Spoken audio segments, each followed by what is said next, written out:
"Get those papers signed, Amelia. You failed me."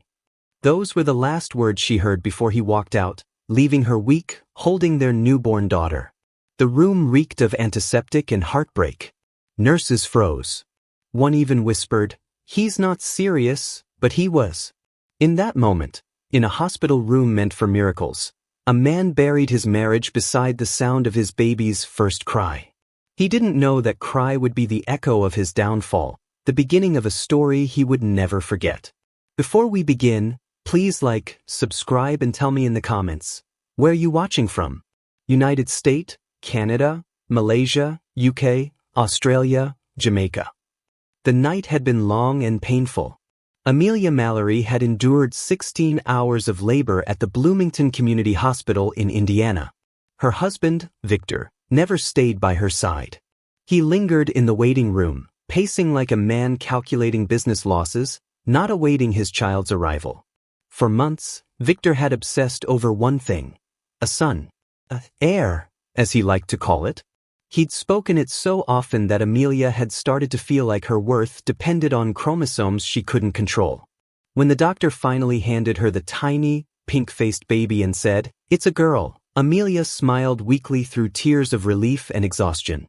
But Victor's face twisted like he'd heard a death sentence. He didn't touch the baby. Didn't even look. Instead, he whispered, "I told you I needed a son, Amelia. Not this." She thought exhaustion was making her hallucinate until he reached into his coat pocket and pulled out a set of papers. Divorce papers. Stamped, signed, and dated. He laid them on the edge of her hospital bed, next to the woman who had just given birth for him. "Sign them. You can keep the house. I'll take care of child support. But we're done." The nurse standing by the monitor gasped quietly. "Please, not here," Amelia whispered, her voice breaking. He ignored her, adjusting his cufflinks as if her pain were an inconvenience. The moment froze in time, the monitors beeping softly, the newborn crying, and a nurse whispering under her breath, "You may regret this one day, sir. Fate listens when pride speaks." But Victor just laughed coldly, walked out, and never looked back. The days that followed blurred into an ache Amelia couldn't shake. She named her daughter Lila, not because Victor approved, but because it was her mother's name, the one person who had taught her that dignity isn't what people give you, but what you protect when everything's taken away. Her family tried to help, but whispers spread. He left her because she couldn't give him a son. Maybe she should have tried again. Every word cut deeper than the C-section scar still healing on her body. Amelia cried some nights, holding baby Lila close, whispering, "One day, I'll make sure you never need anyone's approval. Not even mine." Bills piled up. The house Victor left her was more burden than blessing. She couldn't afford the mortgage or daycare. She began working double shifts at a small printing shop downtown, sometimes leaving at dawn and returning past midnight. Still, she never complained. Every diaper she changed, every night she stayed up feeding Lila while reviewing bills, she told herself, "This isn't punishment, this is preparation." Meanwhile, Victor was thriving. Or so it seemed. He flaunted his new relationship with Sabrina, a younger, glamorous woman he met at a corporate fundraiser. He told his friends he had finally found someone who could give him a real family. The gossip reached Amelia months later through a mutual friend who worked at the same law firm. "They're getting married soon," she said hesitantly. "She's already expecting." Amelia smiled faintly, forcing grace through her pain. "Good for them," she said. But inside, her heart cracked again. Yet, something strange began happening inside her, not anger, not jealousy, just resolve. She realized she had two choices: live as a victim of his pride or rise as proof of her own worth. So she decided to rise. She started taking online courses during lunch breaks, digital marketing, graphic design, and business management. She didn't tell anyone, not even her coworkers. It was her quiet rebellion, her invisible seed of revenge. The more she learned, the more she believed. Life was still hers to rebuild. One afternoon, while closing up the shop, she overheard her manager on the phone saying, "We need someone to handle design projects, someone fast."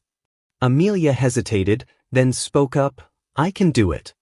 Her manager looked skeptical. That's not your job title. I've been studying, she said simply. Let me prove it. That night, after putting Lila to bed, she stayed up designing her first client brochure. It wasn't perfect, but it was hers. A week later, the client loved it. The manager handed her an envelope with a small bonus. It wasn't much, $200, but it was the first money she ever earned from something she built with her mind, not her exhaustion. And then came the news that would change everything. Sabrina had given birth to twin boys. Victor threw a lavish celebration, covered by local business magazines. A legacy continues, the headline read, with his smug smile front and center. When Amelia saw it, she felt a small sting, but also something strange. Pity. Because somewhere deep down, she remembered the nurse's words. Fate listens when pride speaks. And fate, she sensed, was just getting started. If you've ever been humiliated and left to rebuild from the ashes, this story is for you. Because sometimes, life doesn't hand you justice right away. It lets you build it quietly, piece by piece. And when that day comes, the world won't just see your pain, they'll see your power. Stay with me. The celebration at the Mallory estate was the kind that made the news. Luxury cars lined up on the long Indiana driveway, laughter spilling out of the grand backyard tent, champagne glasses clinking under the warm summer light. Victor Mallory stood proudly at the center of it all, holding a glass high as cameras flashed. Sabrina, dressed in silk and diamonds, smiled for the photographers while two bassinets rested beside her. Inside them were twin boys, the future heirs of the Mallory name. To everyone watching, it was the perfect picture. The man who got what he wanted, the woman who completed him, and the children who proved his power. But underneath that picture-perfect facade was rot. Sabrina wasn't in love with Victor. She was in love with his money, his influence, and the illusion of status he carried like a crown. What Victor didn't realize was that his empire, the one he built on arrogance and control, had already started to crumble the moment he traded love for pride. Behind every smile that night, there was something false, a whisper of tension between business partners, quiet rumors of declining profits, and Sabrina's constant phone calls she took in private, always stepping away from the room. Still, Victor saw none of it. Pride had made him blind. He visited Amelia only once, not out of remorse, but out of ego. It was almost a year after their divorce, when he dropped off the last of the legal documents finalizing their financial separation. She was leaving her shift at the print shop when his car pulled up beside her. "You seem busy," he said, as if mocking her exhaustion. "I hope you found peace with your little project of a life." Amelia smiled softly. "I'm trying," she said. "Well, I'm glad you finally accepted reality," he replied, getting back in his car. "Some people are born to build empires. Others, to clean up after them." Then he drove off, leaving a small cloud of dust that clung to her shoes, but not her heart. She didn't cry. She didn't chase. She just whispered, and some learned to build their own. That night, while Victor celebrated his so-called legacy, Amelia signed a new freelance contract with a small marketing firm. Her side work was growing steadily, one project at a time. She didn't know it yet, but the very skills she was learning would soon make her name more valuable than the man who had once humiliated her. Months passed. The Mallory mansion became a place of noise, but not of peace. The twins' cries echoed through marble halls while Sabrina barely lifted a hand. Nannies came and went. Victor handled meetings during the day and returned home to complaints at night. Sabrina had changed. The woman who once flattered him now mocked him. "You're not as sharp as you used to be," she'd say, scrolling through her phone. "You're too busy playing Father of the Year. Maybe try being a husband for once." Victor laughed it off at first, but something in her tone cut deeper than he wanted to admit. He told himself it was stress, that success always came with sacrifice. But at night, when he lay awake listening to silence fill the mansion, he couldn't shake the echo of Amelia's quiet strength, the way she never fought back, never begged. Just left with dignity. That dignity haunted him. Meanwhile, Amelia's life was changing quietly. She and her daughter, little Lila, moved into a modest two-bedroom apartment near downtown Bloomington. Her income had doubled, then tripled. She was still exhausted, still working late nights, but there was purpose now. One evening, after finishing a project, she received an email that made her heart race. "We'd like to offer you a long-term design contract, $5,000 per month." It wasn't just a paycheck, it was freedom. Amelia closed her laptop and looked over at her daughter, who was sleeping peacefully. For the first time in years, she smiled without pain. "We're going to be okay, baby," she whispered. Back in Victor's world, things were unraveling faster than he could manage. His company faced a sudden audit. A major investor pulled out after discovering discrepancies in financial reports. And Sabrina, always the opportunist, had begun taking mysterious weekend trips for work. One evening, Victor decided to surprise her. He showed up unannounced at a luxury hotel in Indianapolis, thinking he'd find her at a charity event. Instead, he found her at the rooftop bar, laughing in another man's arms. When she saw him, she froze, but only for a second. Then she leaned in and whispered something to the man beside her, who smiled and walked away. "Victor," she said coolly, "you weren't supposed to see this." He stared at her in disbelief. "You're cheating on me?" Sabrina sighed. "Please, don't make this dramatic. You got what you wanted, 2 sons, an image, a trophy wife. Now be grateful." He felt the floor fall beneath him. But before he could respond, she added sharply, "And if you think those boys tie me to you forever, you're wrong. You'll see soon enough." That night, Victor drove back home, trembling. Every word rang in his head. "You'll see soon enough." He poured himself a drink, sat in his office, and stared at a framed photo of the twins. For the first time, he noticed something. One of the boys had dimples, neither of which ran in his family. Something inside him whispered a truth he refused to say out loud. A week later, his car skidded on wet pavement coming off I-69 near Indianapolis. The crash was bad. He survived, but the doctor's verdict came like divine irony. "Mr. Mallory, your spinal injuries have affected your reproductive system. I'm sorry, but you won't be able to father children again." The words echoed in his mind, colder than the hospital walls around him. Infertile. Forever. He tried to reach Sabrina, but she didn't answer. Days turned to weeks. And when she finally showed up, it wasn't out of love, it was obligation. "I can't do this," she said bluntly. "Not the man I married."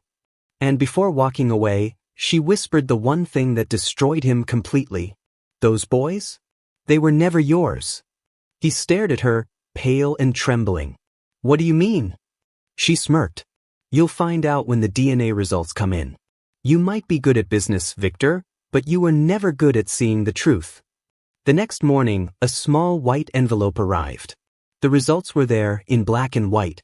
Both twins, 0% biological relation. The man who had thrown away a loyal wife for sons that weren't his sat alone in his hospital bed, gripping the paper, realizing that fate had just finished listening. But fate wasn't done with him yet. Because a month later, when he stepped out of rehab and returned home, his mansion was empty. Sabrina was gone. The accounts were cleared. The cars sold. The house foreclosed. And somewhere across town, Amelia was quietly rising, one project, one paycheck, one silent victory at a time. The mansion that once echoed with laughter now stood silent, cold, and hollow. The grand foyer, once filled with flowers, staff, and Sabrina's high heels clicking across the marble floor, was empty. Even the furniture was gone. All that remained were dust lines on the floor where expensive chairs once stood, and a stack of unpaid bills left behind on the kitchen counter. Victor Mallory had gone from a man of power to a man of silence. The neighbors whispered, the media forgot him, and those who once praised him now spoke his name with quiet ridicule. His empire had collapsed under his own arrogance. The board of directors removed him, his business partners severed ties, and even his so-called friends disappeared the moment the headlines changed. He sat alone in his hospital gown weeks after discharge, staring out of the small window of his rented apartment in downtown Indianapolis. The same man who once lived in a home worth millions now lived above a small grocery store. His pride, his greatest armor, had become his heaviest curse. Every night, his mind played the same memory: Amelia's face at the hospital, pale, broken, yet calm. He remembered the way her eyes didn't fight, didn't curse, just accepted what he'd done with quiet pain. That look haunted him more than any of Sabrina's betrayals ever could. Now, the man who had demanded sons had none. The woman he humiliated had vanished from his world completely, and somehow, that stung more than losing his wealth. Weeks turned into months. The recovery was slow, physically and emotionally. But one afternoon, while limping his way down a narrow street to the pharmacy, he overheard two women talking near a coffee shop. "Did you see the ad?" one said.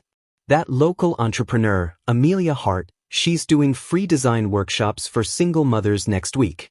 It's all over the news." Victor froze. Amelia. The name hit him like a thunderclap. Could it be the same woman? The one he had left broken, holding their newborn daughter? He stepped closer, pretending to look at his phone, trying to listen. "Yeah," the woman continued. "She's incredible. Built her business from scratch. Some big firm in Chicago even offered her a contract, but she turned it down to stay here and help others. Her story's inspiring. Single mom, started from nothing." For the first time in years, Victor's heart skipped. He whispered to himself, "She made it." The same woman he discarded had become everything he never thought she could be: stable, admired, fulfilled. The pride that once fueled him now burned like acid. That evening, Victor searched her name online. The first result stunned him: a professional website titled Lila and Hart Creative Studio. The photos showed Amelia smiling beside her daughter, now around 6 years old, both dressed in soft pastels, radiating a peace that seemed to shine off the screen. There were testimonials from clients, photos of events she sponsored, and even an interview clip where she spoke gently about resilience.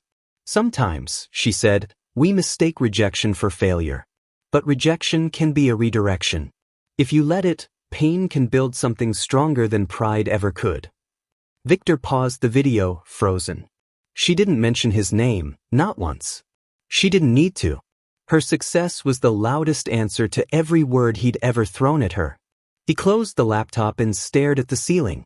For the first time in his life, tears filled his eyes. Not because of loss, but because of recognition. He saw what he'd thrown away, not just a good woman, but the very foundation of his own soul. He decided to reach out. He found her office address, a renovated brick building near downtown Bloomington. He rehearsed what to say 1,000 times on the drive there, each sentence sounding weaker than the last. When he finally walked in, his cane tapping against the hardwood floor, the receptionist looked up. "Do you have an appointment?" she asked politely. "No," he said quietly. "Just tell her Victor Mallory is here." The woman hesitated, then made a call. A minute later, Amelia appeared at the top of the stairs. For a moment, neither of them spoke. Time seemed to rewind. Her face was calmer, wiser, her eyes still kind but unreadable. "Victor," she said softly, walking down. "It's been a long time." He nodded, ashamed. "I heard about your success. I wanted to see you. To say I was wrong." Amelia studied him, seeing not the powerful man she once feared, but a humbled stranger. "You don't need to say it," she said. "Time already did." He lowered his gaze. "I just wanted to ask about our daughter. How is she?" Amelia smiled faintly. "She's happy. And that's all that matters." Victor swallowed hard. "May I see her? Just once." Amelia hesitated, the air thick with years of unspoken pain. Then she said quietly, "Maybe. But not today.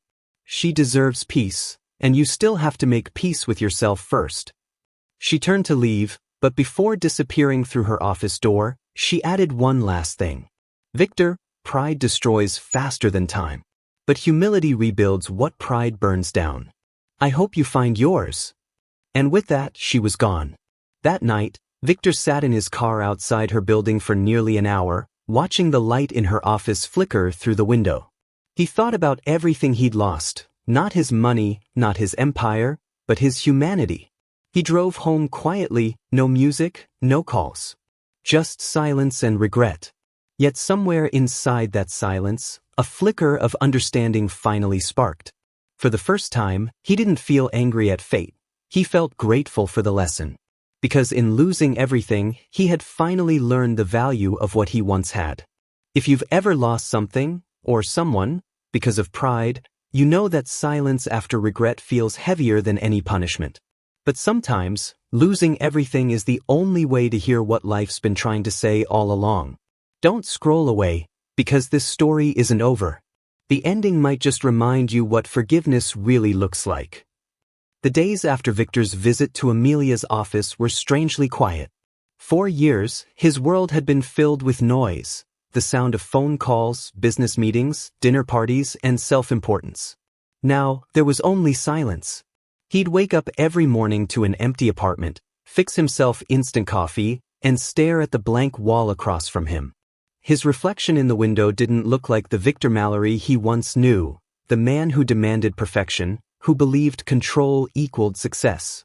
That version of himself was gone. And in its place stood a man who had everything once and learned too late that everything means nothing if your heart is hollow. He tried to reach out to old friends, but their numbers didn't work anymore. His company had replaced him, the media no longer cared, and Sabrina, the woman who once smiled beside him at every charity event, had vanished overseas with another man, taking every last trace of his fortune. The lawyers told him there was nothing left to recover. You signed everything over, one said, flipping through documents. You made her a joint owner on all your properties and accounts. Legally, she didn't steal. You gave. He remembered signing those papers, trusting her completely. His arrogance had blinded him so deeply that he never thought betrayal could come wearing diamonds. Now, all he had was debt, regret, and a body that didn't fully work.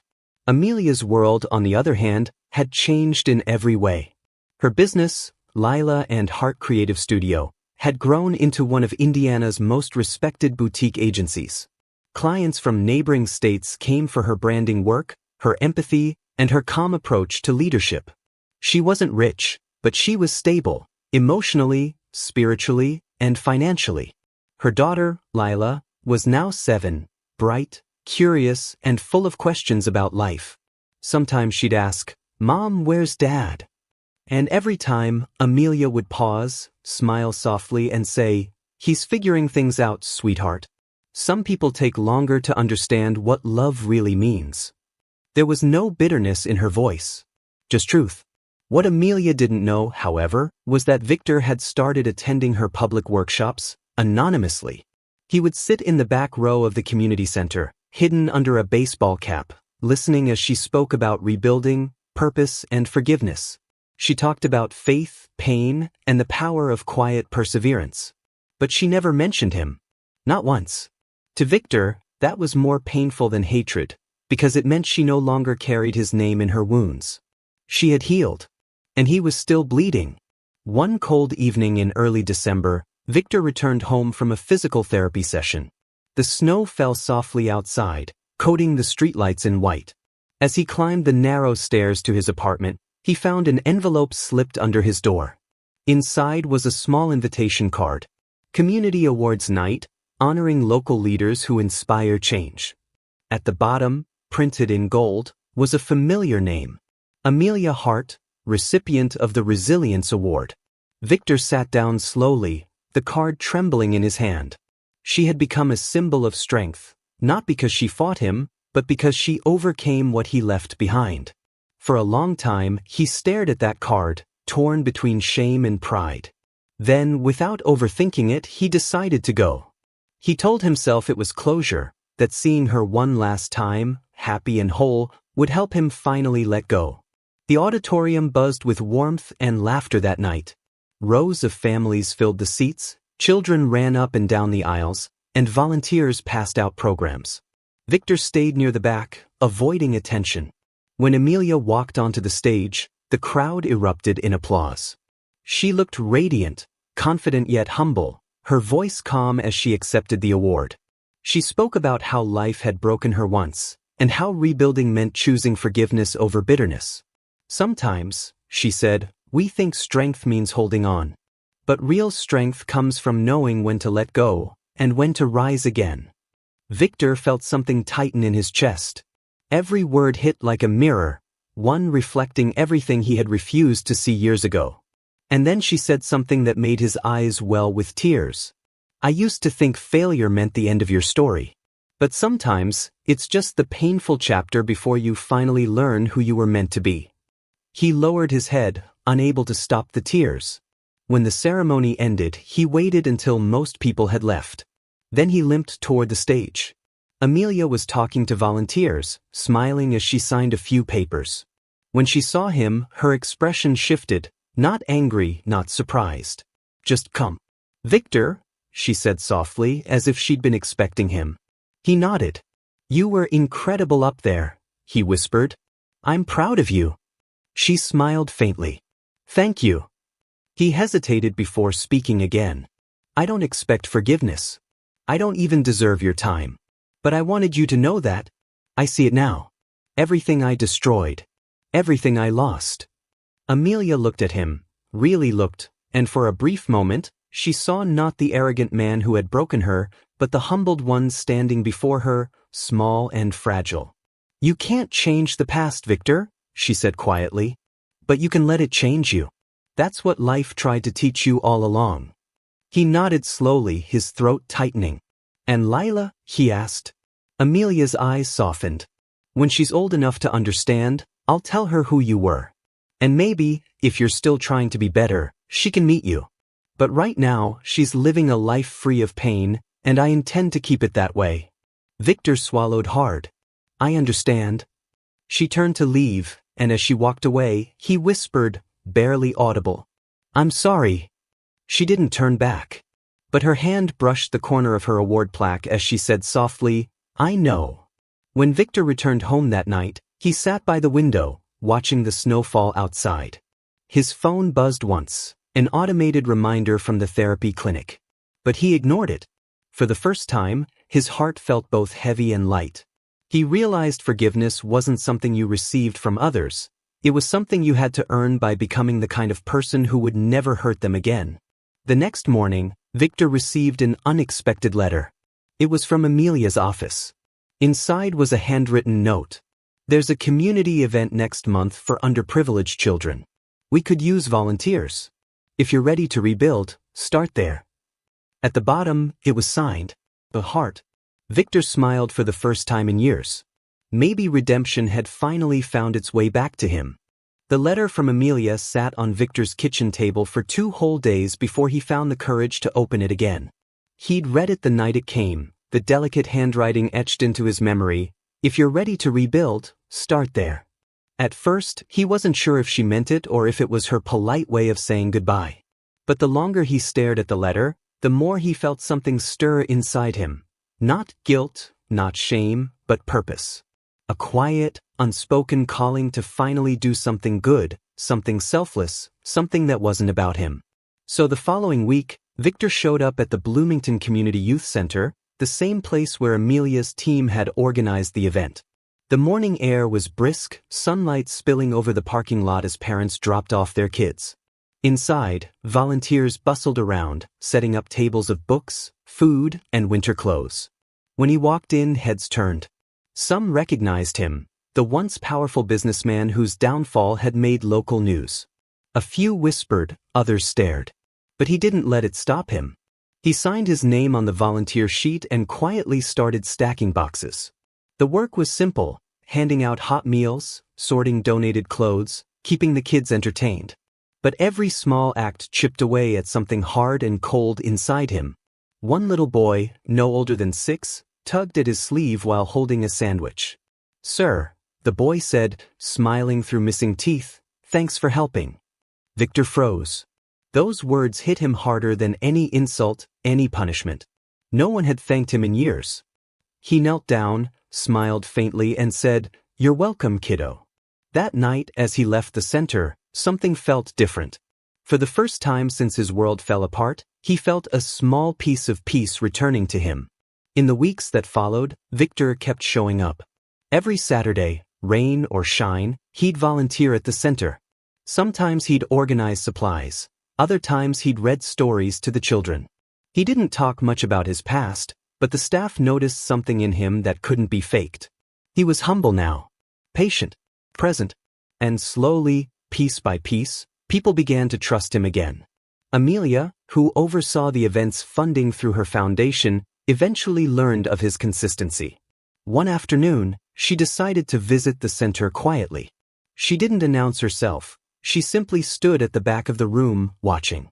There he was, the man who once humiliated her, now kneeling on the floor, tying the shoelaces of a little girl whose family couldn't afford new shoes. For a long moment, Amelia didn't breathe. There was no gloating, no satisfaction. Only a strange, bittersweet peace. People can change, she thought. Maybe not everyone, but some. When the event ended, she walked toward him. He looked up, surprised, and immediately stood. "Amelia," he said softly, "I didn't expect you here." "I wanted to see if you'd show up," she replied. "But I think you've been showing up for a while now." He smiled faintly, eyes heavy with humility. "I had to start somewhere."